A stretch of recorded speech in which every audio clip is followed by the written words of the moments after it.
수출 신고에 대한 가이드를 알려드리도록 하겠습니다. 안녕하세요. 저는 위링크스 캠프의 홍석주입니다. 제 소개를 좀 간단히 하자면 저는 글로벌 셀링을 하고 있는 현업 셀러이고요. 동시에 해외 배송 물류센터를 운영하고 있습니다. 또 글로벌 스토어나 이베이, 아마존과 같은 글로벌 셀링의 컨설팅을 하고 있고요. 네, 오늘 알려드릴 내용을 좀 목차를 알려드리면 첫 번째로 수출 신고의 필요성, 수출 신고가 왜 필요한지, 그 다음에 전자상거래 활성화를 위한 수출 신고의 간소화라고 해서 관세청에서 그동안 전자상거래를 활성화시키기 위해서 수출 신고를 어떻게 간소화해 왔는지, 그리고 유니패스를 활용한 수출 신고, 그리고 수출 신고를 한 후에 구매 확인서 제도를 활용해서 매입 비용을 절감하는 방법, 이렇게 네 가지로 알려드릴 거고, 마지막으로 자주 묻는 질문과 그에 따른 답변을 알려드리도록 하겠습니다. 네, 첫 번째로 수출 신고의 필요성. 우리나라는 관세법에 따라서 상업적인 거래에 따른 수출 물품은 반드시 수출 신고를 하도록 되어 있습니다. 관세법에 의해서 수출 신고를 하지 않는 미수출 신고나 또는 허위 사항으로 신고하면 밀수출입죄가 적용이 되고요. 3년 이하의 징역 또는 벌금이 부과됩니다. 이 때문에 반드시 수출 신고를 해야 하는 거고요. 또 다른 법으로는 외국환 관리법이나 국세 관련법의 적용도 받습니다. 수출을 함으로 해서 외환이 유입되기 때문에 그에 따른 외국환 관리법이 적용되고요. 또 동시에 수출이 영세율이 적용되기 때문에 국세 관련된 법도 적용됩니다. 우리나라는 외국환의 유입이나 유출에 대해서 철저히 관리하고 있는 상황인데요. 다만 이제 수출 대금의 수령은 자유롭게 되어 있지만 이를 통해서 환치기를 하거나 조세 포탈을 하는 경우에 대해서는 엄격하게 처벌하고 있습니다. 따라서 수출 신고를 하지 않고 하는 경우에 자칫 잘못하면 외국환 관리법을 위반하게 되고, 또는 부가가치세법이나 소득세법, 법인세법 등의 국세 관련법을 위반하게 되기 때문에 이런 경우가 발생을 하면 징역 또는 벌금이 부과됩니다.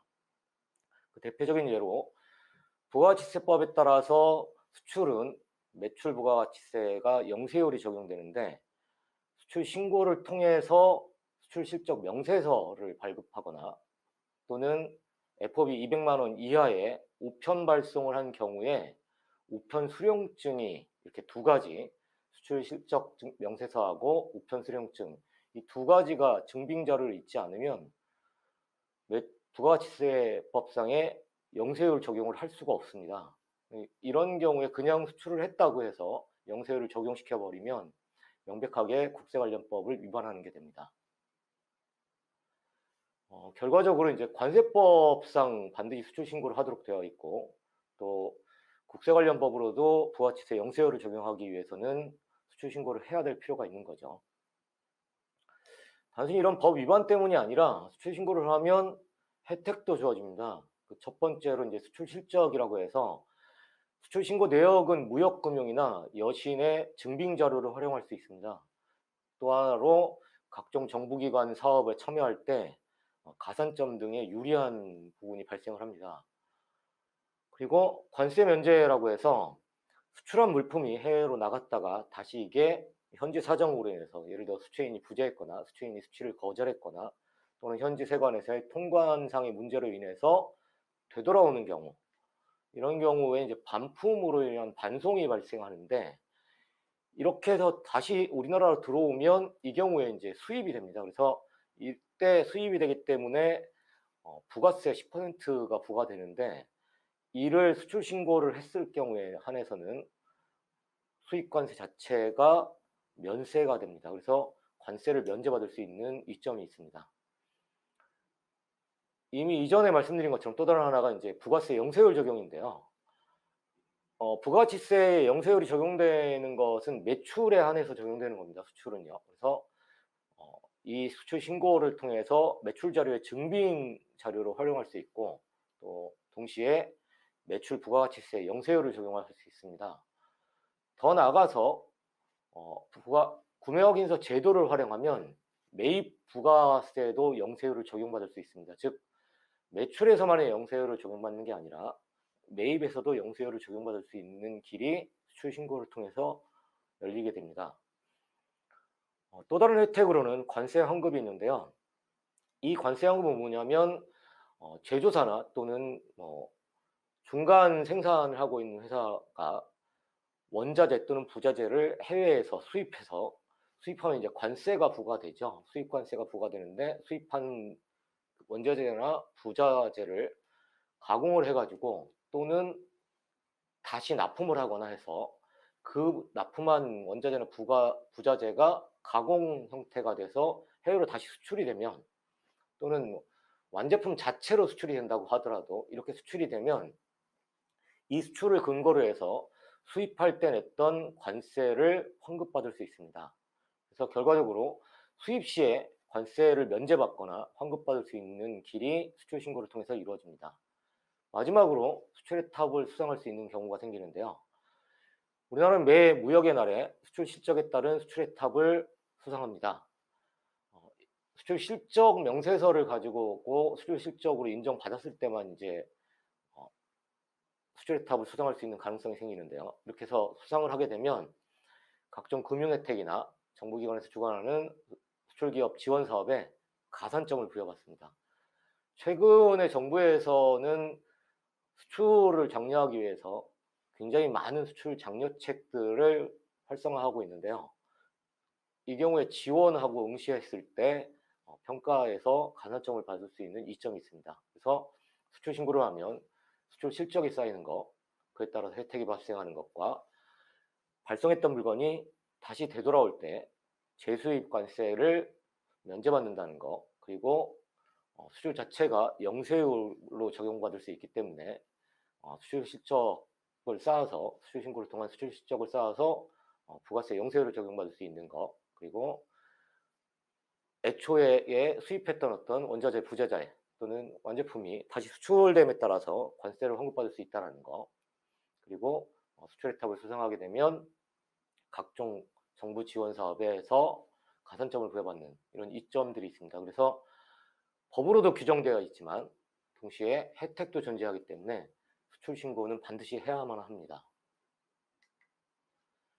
네, 전자상거래 활성화를 위한 수출 신고의 간소화. 네, 관세청에서는 전자상거래를 활성화하기 위해서 수출 신고를 간소화해 왔습니다. 많은 제도들이 바뀌었는데요. 사실 전자상거래를 뿐만이 아니라 수출 신고, 수입 신고 모두를 좀 더 원활하게 할 수 있도록 끊임없이 노력해 왔습니다. 그 내용을 좀 살펴보면요. 첫 번째가 관세청 전자통관 시스템입니다. 유니패스라고 하는데요. 이 유니패스 시스템을 만들어서 관세청에서는 수출입 신고를 전자화했습니다. 그래서 수출 관련된 행정이나 수입 관련된 행정 모두를 전산에서 이루어질 수 있도록 만들었습니다.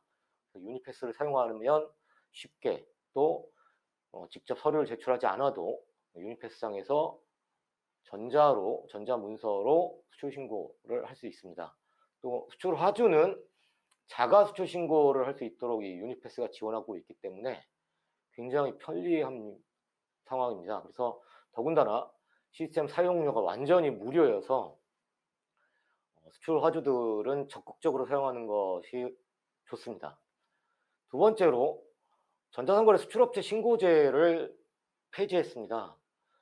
최근에 폐지한 건 아니지만 전자상거래 수출업체 신고제를 폐지함으로 따라서 종전에는 전자상거래 업체가 수출 신고를 하려면 전자상거래 수출업체로 등록을 먼저 했어야 되는데 이제 등록하지 않고 그냥 수출 신고를 하면 됩니다. 그래서 전자상거래 업체들이 수출 신고하는 데 있어서 굉장히 편리하게 됐죠. 마지막으로 전자상거래 간이수출 신고 제도라는 제도가 존재합니다. 대부분의 전자상거래는 단품이거나 또는 금액이 작고 물품의 수량이 적거나 금액이 작거나 또는 단품이거나 하는, 대신에 많은 건들을 수출 신고해야 되는 이런 특성이 있었는데, 이런 특성을 위해서 전자상거래 업체들에 한해서 보다 쉽게 간소화된 절차로 수출 신고할 수 있도록 하는 제도가 간이수출 신고 제도인데요. 몇 가지 조건이 있습니다. FOB 200만 원 이하여야 되고요. 전자상거래 수출이어야 합니다. 이 두 가지 조건을 만족하는 경우에 한해서 간이수출 신고 제도를 통해서 수출 신고 항목을 대폭 축소했습니다. 그리고 또 하나가 이 전자상거래 간이 수출 신고는 엑셀 파일을 이용해서 다량의 수출 신고를 한 번에 등록할 수 있도록 제도가 완비되어 있습니다. 그래서 유니패스를 사용하면 유니패스 내에 엑셀 파일을 이용한 다량의 수출 신고가 가능하도록 되어 있고요. 가장 최근에는 풀필먼트하고 위탁 판매 수출에 대해서 잠정 수량, 잠정 가격으로 수출 신고를 한 다음에 거래가 완전히 완료된 후에 수출 신고를 정정할 수 있도록 하는 제도 자체를 완비했습니다. 그래서 원칙상 수출 신고는 잠정 수량과 잠정 가격으로 하는 것이 아닌데 풀필먼트나 위탁 판매 수출에 한해서는 애초에 수출 신고 자체가 잠정 수량이고 잠정 가격으로 했다고 관세청이 인지하고 그에 따라서 정정 자체를 거래가 완료된 다음에 하는데 아무 문제가 되지 않도록 제도를 완비했습니다. 이러한 절차와 제도를 완비함에 따라서 수출 신고를 하는 데 있어서의 편의성을 증대시키고 그 다음에 항목을 대폭 간소화하거나 절차를 간소화함에 따라서 전자상거래를 활성화시키기 위해서 관세청이 끊임없이 노력하고 있습니다. 앞으로도 더 많은 노력들과 결과가 존재할 거라고 생각을 하고요. 네, 이제 정말로 수출 신고를 그럼 어떻게 하는지에 대한 걸 알려드릴 건데요. 네, 수출 신고를 유니패스를 활용해서 하는 방법을 알려드릴 겁니다. 네, 관세청의 전자통관 시스템을 사용하는 건데요. 네, 관세청 유니패스라고 검색 엔진에 검색하시면 해당 사이트가 나오고요. 지금 화면에 보시는 것 같은 사이트가 나옵니다. 이 사이트에서 관세청의 이게 사이트가 전자통관 시스템 사이트인데 모든 수출의 업무를 전산으로 처리할 수 있도록 만들어져 있습니다. 그래서 실제로 어떻게 수출 신고를 하냐면 수출 신고를 하시려면 먼저 두 가지를 선행 조건으로 하셔야 됩니다. 그 첫 번째가 통관 고유 보호를 먼저 신청해야 합니다. 그래서 이 통관 고유 보호라는 게 뭐냐면 사업을 하려면 사업자 등록을 내는 것처럼 수출입 업무에 있어서 사업자 등록번호와 같은 업체 고유의 통관 고유 보호를 부여합니다. 그래서 통관 고유 보호를 먼저 신청해야 하고요. 그 다음에 이제 유니패스를 사용하기 위해서 유니패스에 회원 가입해야 합니다. 회원 가입할 때는 공인인증서가 반드시 필요하기 때문에요. 공인인증서를 미리 준비해서 진행하시면 되고요. 그래서 그렇게 해서 통관 고유 보호를 신청하고 유니패스에 회원 가입이 끝나면 유니패스를 사용해서 수출 신고를 진행할 수 있습니다.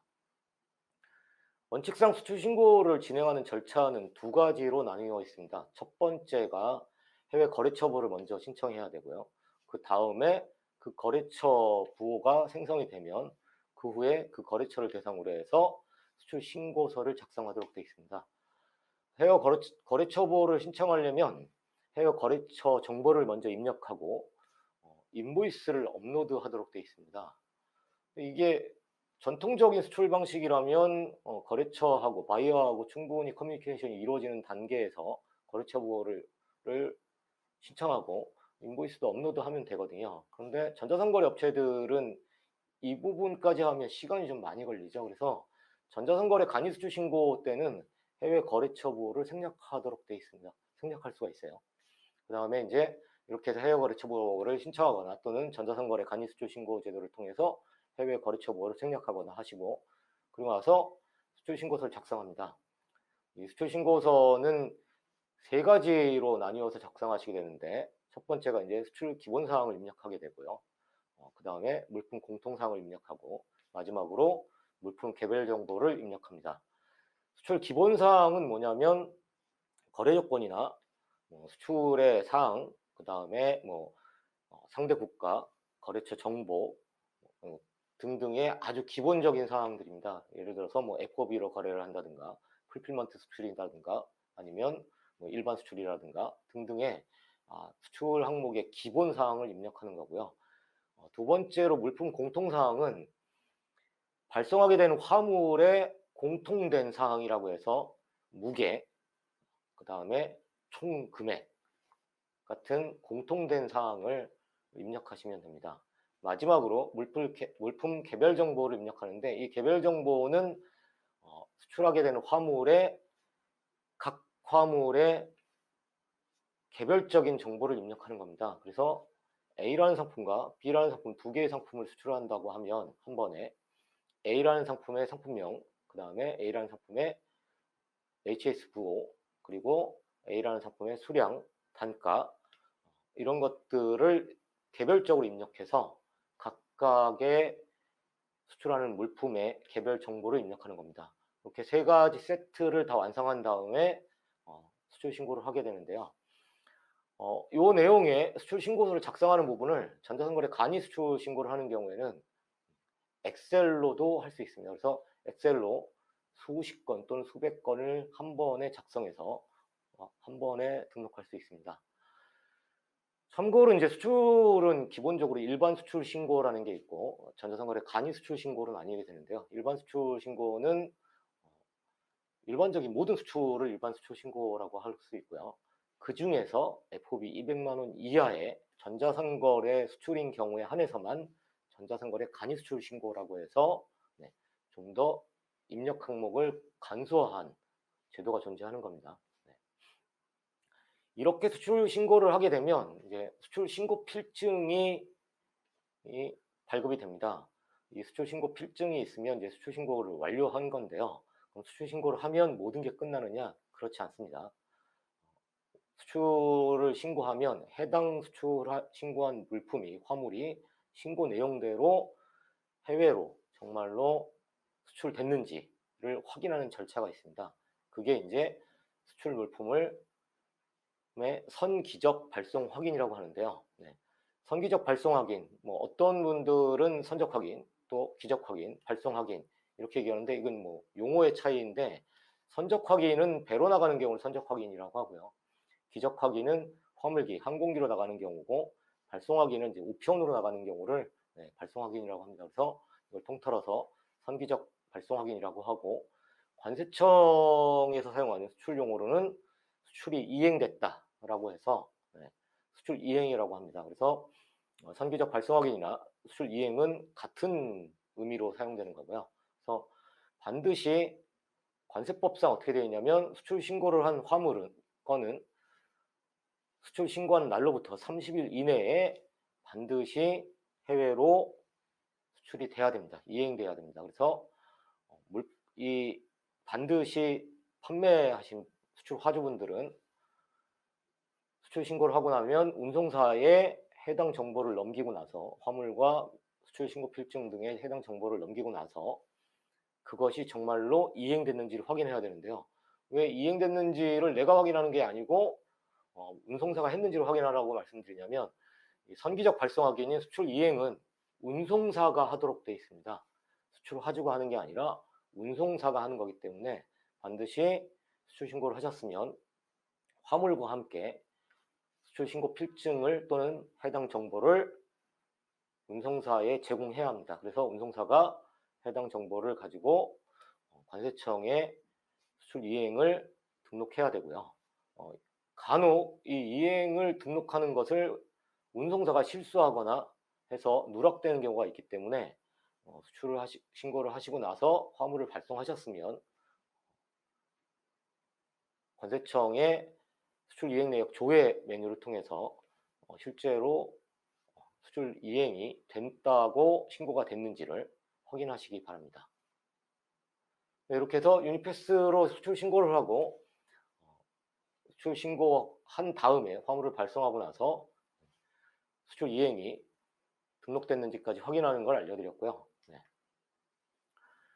이제 이렇게 수출 신고를 하고 나면 이제 수출 실적을 쌓이는 거죠. 이렇게 수출 신고를 하고 나서 해당 외환을 대금을 이제 수취하게 되면 수출 신고한 내역과 함께 외환을 수취한 거래은행에 가지고 가셔서 수출 실적 명세서를 발급받을 수 있습니다. 그러면 완벽하게 이제 수출 실적이 쌓이는 상황이 되는데 구매확인서라고 하는 제도가 있습니다. 이 제도를 사용하면 수출 화주, 수출자 본인 이외에도 물품을 공급하거나 부자재를 공급한 공급처들도 수출 실적을 쌓을 수 있습니다. 이런 이점이 있는데 이 제도를 통해서 수출을 신고한 화주는 어떤 이점이 있는지, 이 제도는 또 어떤 건지, 어떻게 하는 건지를 알려드리도록 하겠습니다. 네, 이 구매 확인서를 발급하면 어떤 혜택이 있냐면 기본적으로 수출자뿐만 아니라 그 수출자에게 수출 물품을 공급한 자 또는 그 수출자가 제조자라면 제조에 사용되는 원자재나 부자재 등을 공급한 자, 이 모두가 또는 수출자가 유통자라면 그 수출자가 해외로 수출한 물품을 제조한 자, 이 모두가 수출 실적을 인정받을 수 있는 방법이 구매 확인서 제도입니다. 어떻게 되냐면 수출 신고를 한 수출자가 자신이 수출 신고한 물품에 관련돼서 완제품이나 또는 원자재나 또는 부자재를 공급한 공급사에게 구매 확인서를 발급해주면 그 구매 확인서로 공급사는 수출 실적으로 인정받을 수 있습니다. 이게 이제 구매 확인서가 주는 혜택인데요. 그러면 이제 수출자 입장에서는 이걸 발행해야 되니까 좀 업무상 귀찮다고 할 수 있는데 수출자를 포함해서 혜택이 있습니다. 그게 뭐냐면 구매 확인서를 발급하기로 하면 공급자는 영세율을 적용해야 합니다. 왜냐하면 수출로 인정되는 사항이기 때문에. 그래서 애초에 예를 들어서 1,100원에 물품을 공급받았다면 부가세 10%가 포함되어 있기 때문에 1,000원의 공급가에게 100원의 부가가치세가 있어서 공급자에게 1,100원을 주고 물품을 공급받을 텐데 구매 확인서를 발급하기로 하고 발급해주게 된다면 공급자는 구매 확인서를 발급받기로 했기 때문에 세금계약서를 구매 확인서를 기준으로 해서 영세율을 적용된 1,000원의 세금계약서를 발행하게 되고 이에 따라서 대금 지불 자체도 부가세를 제외한 공급가액인 1,000원만 결제하게 됩니다. 이렇게 되기 때문에 구매 확인서 제도를 활용하면 매입 비용 자체에 절감이 발생하는 거죠. 이런 혜택이 있기 때문에 구매 확인서 제도는 적극적으로 활용할 필요가 있습니다. 네. 이런 구매 확인서는 어떻게 발급하느냐 하면 한국무역정보통신의 유트레이드 허브라고 하는 사이트에서 발급할 수 있습니다. 네. 유료긴 하지만 발급할 수 있으니까 전산으로 처리할 수 있기 때문에 어려울 게 전혀 없고요. 유트레이드 허브 사이트에 회원가입하신 다음에 구매 확인서 신청 메뉴를 통해서 4가지의 정보를 입력하신 다음에 발급받으면 되는데요. 그 4가지 정보가 뭐냐면 첫 번째가 일반 정보라고 해서 본인 회사의 정보와 거래처의 정보, 그 다음에 구매 물품 목록이라고 해서 그 거래처로부터 공급받은 물품의 목록을 작성합니다. 그리고 그 목록이 수출을 했기 때문에 라는 걸 입증하기 위한 수출 근거 서류 정보를 추가로 등록하고요. 마지막으로 거래처로부터 영세율 세금계산서를 이미 받았다면 그 세금계산서 정보를 입력해서 이렇게 4가지 사항을 입력해서 발급을 신청합니다. 만약에 세금계산서를 거래처로부터 아직 영세율 세금계산서를 받지 않았다면 3가지까지만 입력하고 일반 정보, 구매물품 목록 정보, 그다음에 수출 근거 서류 정보 이렇게 3가지만 등록한 상황에서 구매확인서 발급을 신청할 수 있고요. 이렇게 해도 구매확인서는 발급됩니다.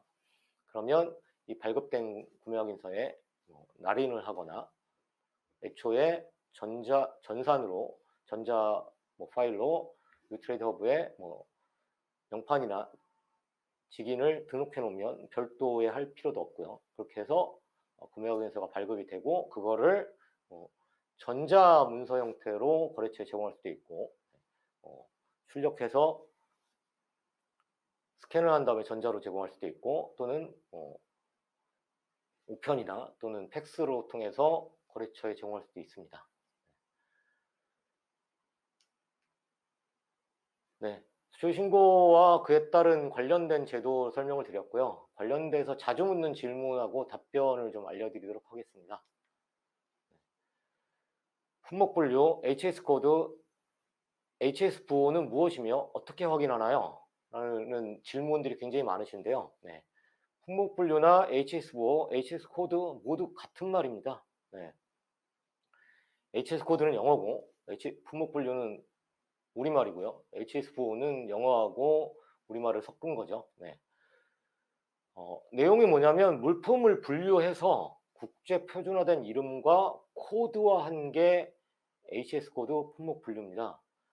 왜 이런 게 필요하게 됐냐면 전 세계 모든 세관에서 사용하는 용어가 물품명이 동일하게 적용되지 못하는 경우가 있고 그 물품명이 세관에서 통관을 핸들링하는 데 있어서 적절하지 못한 경우들이 있을 수 있습니다. 그런 것들 때문에 전 세계 모든 세관이 표준화된 명칭과 10자리로 된 숫자로 된 코드를 가지고 물품들을 분류하기로 했습니다. 그 분류가 HS 코드가 되는 거고요. 네. 이 품목 분류는 수출입 관리에 굉장히 중요한 요소로 작용합니다. 왜냐하면 어떤 소재를 사용했을 땐 관세가 어떻다, 어떤 소재로 만들어진 어떤 물품은 관세가 어떻다 등이 전혀 다를 수 있기 때문에 또는 어떤 소재로 만들어진 물품은 수입이 될 수 없다 이런 것들이 있어서 수출입 관리에 굉장히 중요한 요소로 작용을 하고요. 또 이 코드를 통해서 HS 코드를 통해서 관세 등의 세금을 부과합니다. 또한 전 세계의 다자간 협정인 FTA, 다자간 협정이나 1대1 협정인 FTA 등 무역 협정에 있어서 면제, 관세를 면제하거나 또는 관세를 감경하거나 하는 데 있어서의 요소도 그걸 결정하는 데 있어서의 기준도 HS 코드, 즉 품목 분류를 기준으로 하고 있어서 품목 분류는 굉장히 중요합니다. 즉 수출자도 품목 분류를 자칫 잘못 쓰면 현지에서 더 높은 관세를 부과받을 수 있고 또는 더 심하면 통관상의 문제가 생길 수도 있습니다. 네, 그럼 이러한 품목 분류가 굉장히 복잡하고 어려울 수 있는데 어디서 확인하냐면 쉽게 확인할 수 있도록 정보기관과 유관기관에서 웹사이트를 제공하고 있습니다. 그 첫 번째가 관세법령 정보 포털 사이트인데요. 관세청에서 운영하고 있는 관세법령 정보 포털 사이트에 가시면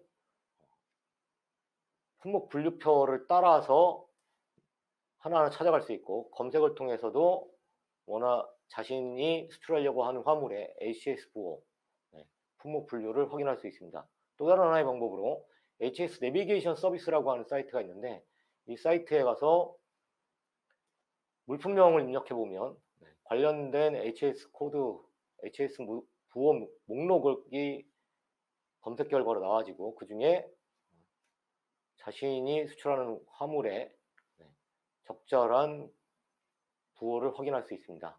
이렇게 해서 직접 수출자가 확인할 수 있는 방법이 있고요. 또 다른 방법으로 이게 좀 어렵다, 이래도 잘 모르겠다고 하면 전문가인 이제 관세사에게 문의를 하거나 또는 관세청에 문의해서 적절한 HS 코드를 확인할 수 있습니다.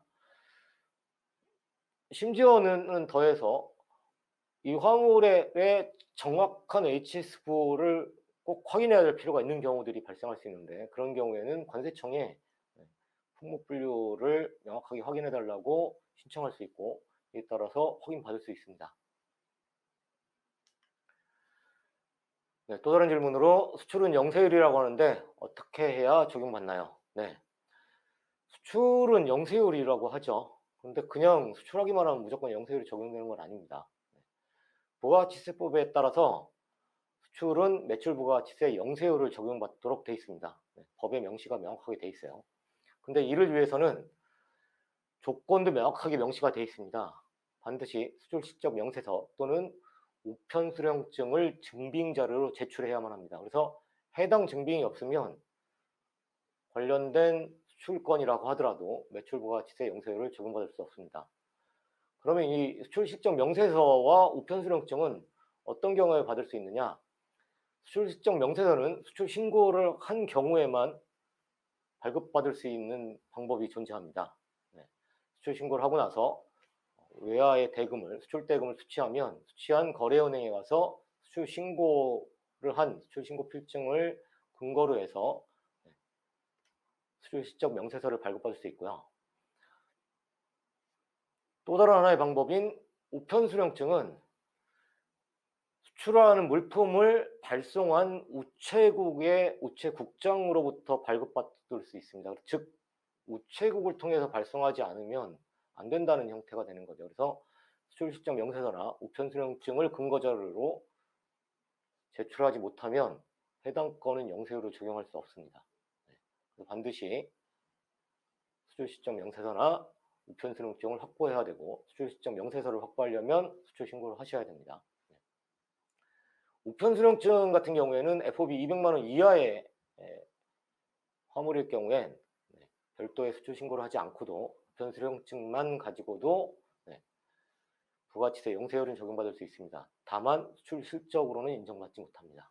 그래서 수출 신고에 따른 혜택들을 처음에 말씀드렸던 5가지 혜택 중에 세 번째의 부가세 영세율, 그 중에서도 매출 부가세 영세율만 받을 수 있는 상황입니다. 네, 자주 묻는 질문 중에 이제 구매 확인서 관련돼서는 언제 발행해야 하느냐는 질문들을 많이 하십니다. 정확하게는 구매 확인서는 부가치세 확정 신고 기간과 동일합니다. 즉 1월부터 6월까지의 공급분에 대해서는 7월 25일, 부가치세 1기 확정 신고 기간인 7월 25일까지 발행할 수 있고요. 7월부터 12월 사이에 공급받은 공급분은 이걸 2년 다음 해에 2기 부가치세 확정 신고 기간이 1월 25일까지 발급할 수 있습니다. 그런데 이렇게 생각하고 여유롭게 생각했다가 나중에 천천히 발급하지 하시면 사실 거래처와의 관계가 썩 좋지 않을 수 있습니다. 왜냐하면 공급업체에서는 매월 10일에 전월의 거래 내역에 대해서 세금 계산서를 발행하기 때문에 실제로는 전월의 수출분에 대해서 구매 확인서를 발행해 주는 게 좋습니다. 왜냐하면 이걸 발행해 주지 않고 나중에 모아서 발행했다간 공급업체 입장에서 안 맞아가지고 수정세금 계산서를 발행해야 되는 경우가 발생할 수 있습니다. 이런 일이 발생하면 공급업체 입장에서는 이미 계산서를 발행했다가 수정세금 계산서를 또 발행하는 번거로움이 발생할 수 있죠.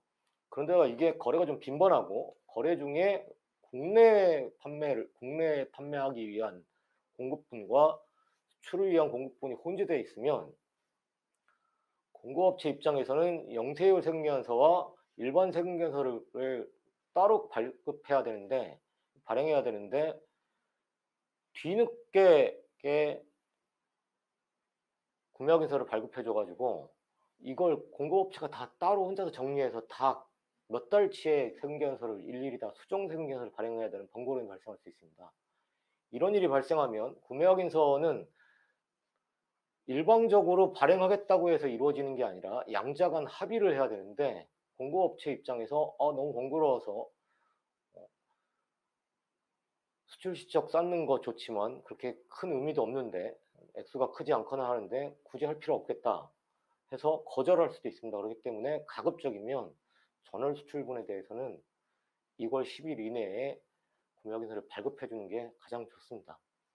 이 내용이 종료된 후에 중소벤처기업진흥공단에서 운영하고 있는 고비즈코리아 사이트에 보면 온라인 수출 LOS 센터가 있습니다. 질문을 하실 수 있는 게 있고 또 관련돼서 뭐 교육이나 이런 것들에 대한 걸 알리는 기능들이 있으니까 전문가들의 교육을 수강하신다든가 또는 온라인 수출 LOS 센터에 질문을 남기시면 다방면의 전문가분들께서 관련된 질문에 답변을 해드릴 겁니다. 많이 활용하시고 이용하시기 바랍니다. 마지막으로 유튜브에 고비즈코리아 채널에는 수출 신고에 관련돼서 좀 더 자세하게 신고하는 방법을 알려드리는 동영상이 게재되어 있습니다. 관련된 동영상을 보시면 좀 더 수출 신고하시는 데 도움이 될 겁니다. 감사합니다.